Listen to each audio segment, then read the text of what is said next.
dear student, I hope you will be fit and fine and doing well too. Intro was in the cover video, so there was suggestion also, do subscribe my channel. So let's come to the business. आज हम exercise 1.2 जो है matric की उसको आज हम solve करेंगे. तो एक्सरसाइज 1.2 जो है उसमें क्या है उसको हम देखते हैं. तो एक्सरसाइज 1.2 जो है सवाल क्या है, given that the sets A is equal to F A C E. A हमें एक सेट गिवन है, उसमें elements F A C E हैं, and B is equal to E G D F. B हमें एक सेट गिवन है, उसमें elements जो है वो ई जी डी एफ हैं. Are subsets of the universal set. ये दोनों सेट जो है यूनिवर्सल सेट के सबसेट्स हैं, अल्टीमेटली होते हैं. यूनिवर्सल सेट जो है वो सुपर सेट होता है, जो भी डेटा गिवन हमें होती है उसमें. तो यूनिवर्सल सेट में एलिमेंट्स कौन से हैं, A B C D E F जी.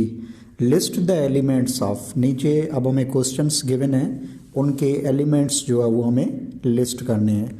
तो सबसे पहले हम फाइंड करेंगे, हम एलिमेंट्स लिस्ट करेंगे ए कॉम्प्लीमेंट के. तो ए कॉम्प्लीमेंट को किस तरह से जो है ना मैंने सॉल्व किया है. सबसे पहले आप लिखोगे ए कॉम्प्लीमेंट बराबर किसके है, कॉम्प्लीमेंट जो वर्ड है ना उसकी मीनिंग है यूनिवर्सल डिफरेंस. कॉम्प्लीमेंट की मीनिंग ये है यूनिवर्सल डिफरेंस. अब जिस सेट का आप कॉम्प्लीमेंट करोगे वो इसके बाद में लिखोगे, यानी यूनिवर्सल डिफरेंस के बाद में. तो ए का कॉम्प्लीमेंट करते हैं, तो मैंने क्या लिखा है, यूनिवर्सल डिफरेंस ए. उसके बाद बराबर की सिंबल आएगी. पहले आप यूनिवर्सल सेट लिख लें, उसके बाद डिफरेंस की सिंबल, उसके बाद आपका सेट ए.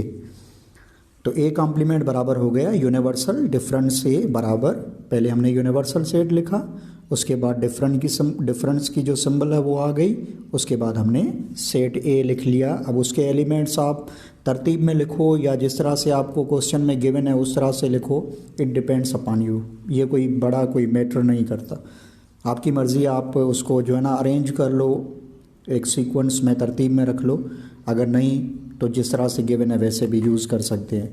अब ये जो हमारे दो सेट है इनका हम डिफरेंस निकालेंगे. डिफरेंस में आपको पता है कि डिफरेंस में क्या होता है कि जो पहला सेट है उसमें कौन से एलिमेंट्स जो है ना वो बचे हैं आफ्टर कैंसिलेशन. तो ये दूसरे सेट के जो एलिमेंट्स है ए सी ई और एफ, ये इसमें जो है ना वो काट दिए जाएंगे. तो बकिया जो एलिमेंट्स बचेंगे वो क्या बचेंगे, बी डी जी. तो ये बी डी जो है वो हमारा किसका आंसर है, it's answer of A complement. अब नीचे जब लिखोगे ना तो नीचे इसमें जो है ना ये यूनिवर्सल डिफरेंस है, ये लिखने की ज़रूरत ही नहीं है, क्योंकि नीचे हमने जो है ना सिर्फ हमें क्या लिखना है, ए कॉम्प्लीमेंट का जो आंसर है वो लिखना है. हमें प्रोसीजर नीचे नहीं लिखना, हमें एलिमेंट्स लिस्ट करने थे. तो लास्ट में हम आ गया एलिमेंट्स हमने लिस्ट कर दिए. ए कॉम्प्लीमेंट में कौन से एलिमेंट्स आ गए, बी डी और जी. उसके बाद क्वेश्चन नंबर 2 है. क्वेश्चन नंबर 2 क्या है, उसमें हमें फाइंड करना है बी कॉम्प्लीमेंट. सिमिलरली आप उस तरह से करोगे, बी कॉम्प्लीमेंट किसके बराबर होगा, कॉम्प्लीमेंट की जो मीनिंग है वो है यूनिवर्सल डिफरेंस. बी सेट है तो बाद में आप बी सेट लिखोगे बराबर वही तरीका. ये मैंने लिख लिया यूनिवर्सल सेट, फिर आ गई डिफरेंस की सिंबल, ये आ गया हमारा बी सेट. अब जब ये दो सेट्स है इनका डिफरेंस निकालेंगे तो जो हमारा पहला सेट है उसमें कौन से एलिमेंट्स बचते हैं आफ्टर कैंसिलेशन.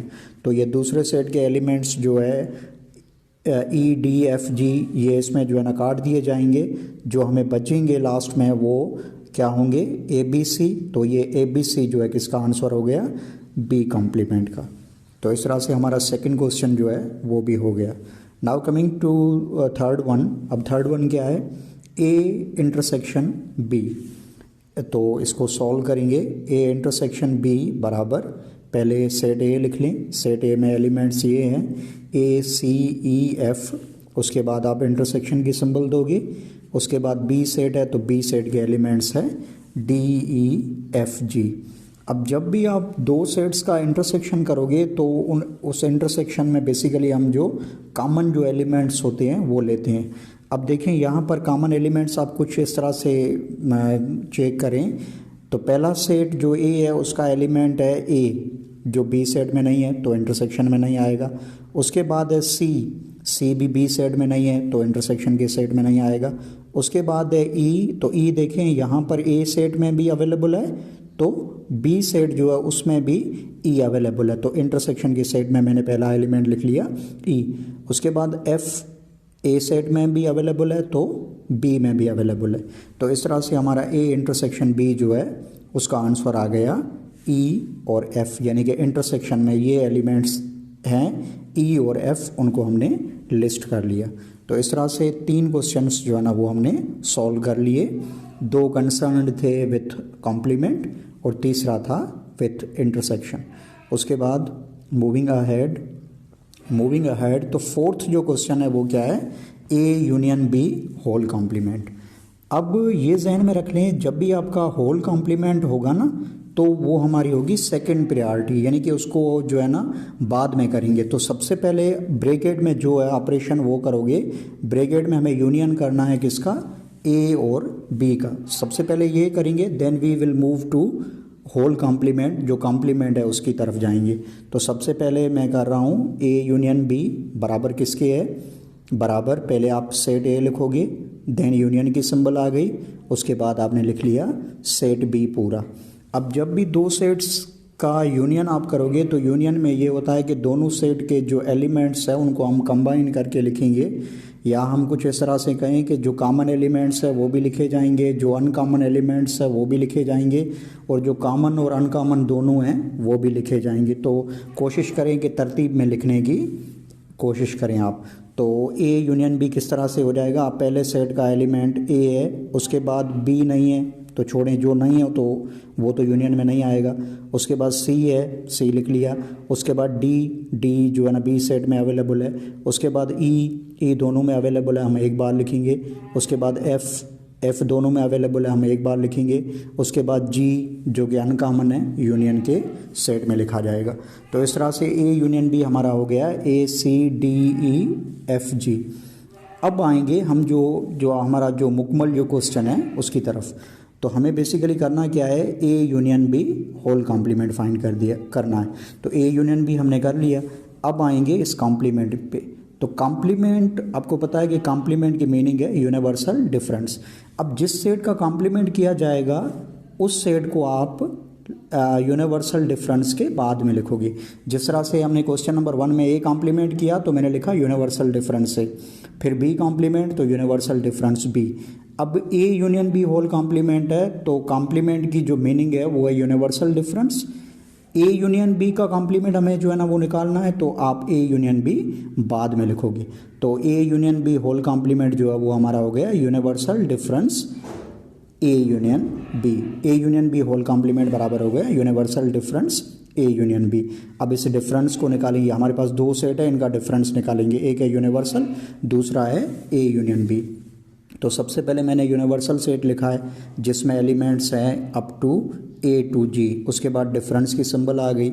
उसके बाद आपने ए यूनियन बी जो आपने ऊपर किया है ये सही, ये सेम जो है ना यहाँ पे लिखोगे, ये लिख लिया मैंने।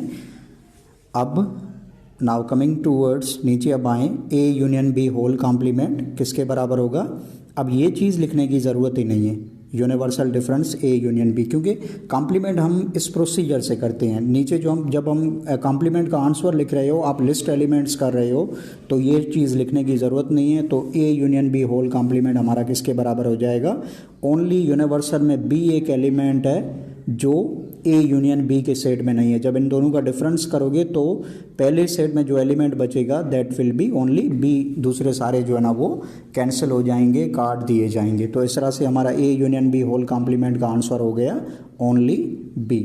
Then coming to question number 5। Question number 5 में क्या है, A intersection B complement.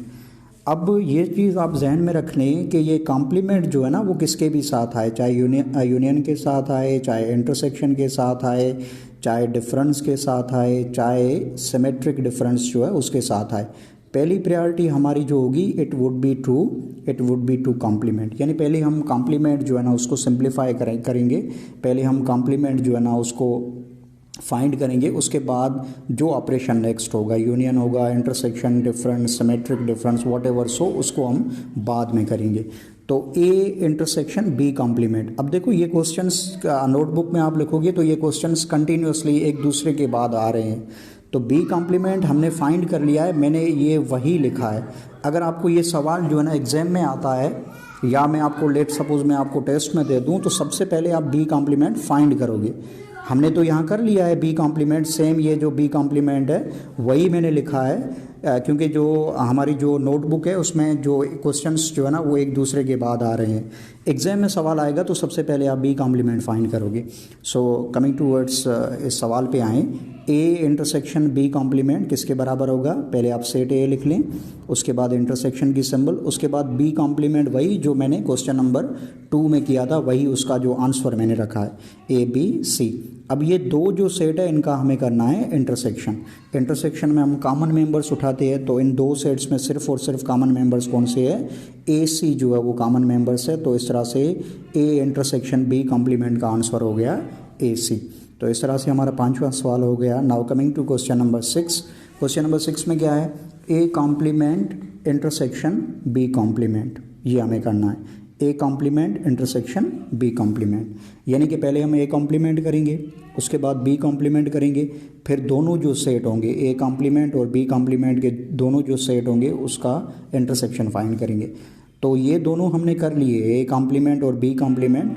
Exercise वही है, क्वेश्चंस कंटिन्यूसली है, तो मैंने यहाँ डायरेक्ट लिखा है। अगर आपको ये एग्जाम में आता है तो पहले आप कॉम्प्लीमेंट करोगे, A complement then B complement, उसके बाद इन दोनों का इंटरसेक्शन होगा।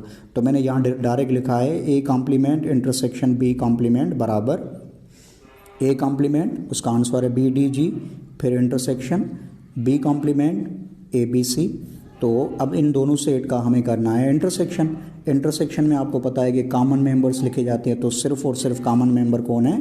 बी एक ऐसा मेंबर है जो दोनों सेट्स में अवेलेबल है। तो इस तरह से ए इंटरसेक्शन बी कॉम्प्लीमेंट का आंसर हो जाएगा सिंगलटन सेट, जिसमें एलिमेंट जो है ओनली जो है बेसिकली हमारा बी है।